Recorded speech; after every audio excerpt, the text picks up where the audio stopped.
មានរឿងមួយដែលយើងអាចឃើញញឹកញាប់ក្នុងសង្គមសពថ្ងៃពេលនរណាម្នាក់ឡើងខ្ពស់គេចាំមើលថាគាត់នឹងធ្លាក់ពេលណាពេលនរណាម្នាក់ដួលគេចាំមើលថាគាត់នឹងលិចដល់ណាហើយពេលគាត់ព្យាយាមងើបឡើងវិញគេចង់ជន់ថែមជាងជួយលើកបើយើងស៊ាំនឹងទស្សនវិជ្ជាបែបនេះវាមិនមែនជារឿងធម្មតាទៀតទេ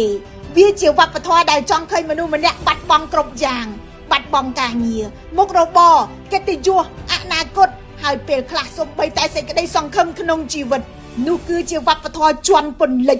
វាជាទំនោរចង់ឃើញអ្នកដទៃដួលហើយមិនចង់ឲ្យគេងើបឡើងវិញ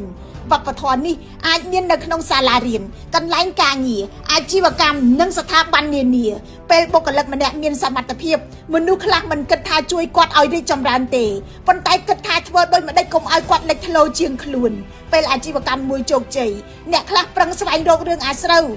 ជាងសិក្សាពីអ្វីដែលធ្វើឲ្យគេជោគជ័យ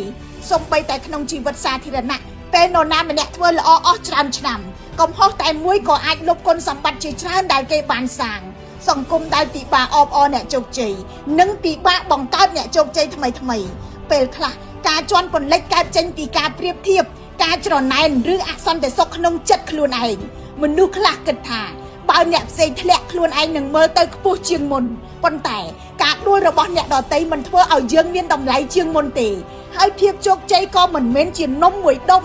ដែលបើអ្នកផ្សេងបានច្រើនយើងនឹងបានតិចនោះដែរបណ្ដាញសង្គមបានធ្វើឲ្យវប្បធម៌នេះរីករាលដាលលឿនជាងមុនព័ត៌មានមួយអាចធ្វើឲ្យមនុស្សម្នាក់ក្លាយជាគោលដៅរបស់មនុស្សរាប់ម៉ឺននាក់ក្នុងរយៈពេលប៉ុន្មាននាទី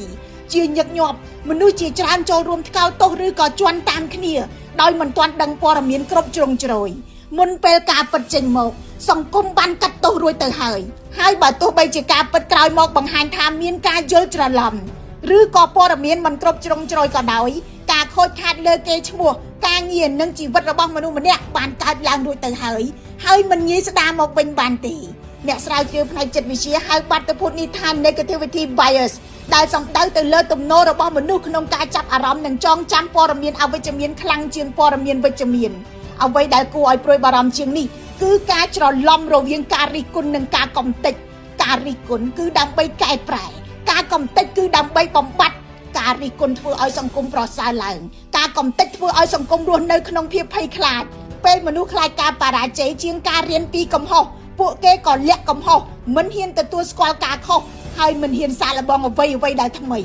នៅទីបញ្ចប់សង្គមមិនត្រឹមតែបាត់បង់មនុស្សម្នាក់ទេប៉ុន្តែបាត់បង់ការច្នៃប្រឌិតការប្រកួតប្រជែងនិងឱកាសអភិវឌ្ឍផងដែរសូមកត់ចំណាំថាការនិយាយអំពីវប្បធម៌ជន់ពន្លិចមិនមែនមានន័យថាមិនអោយ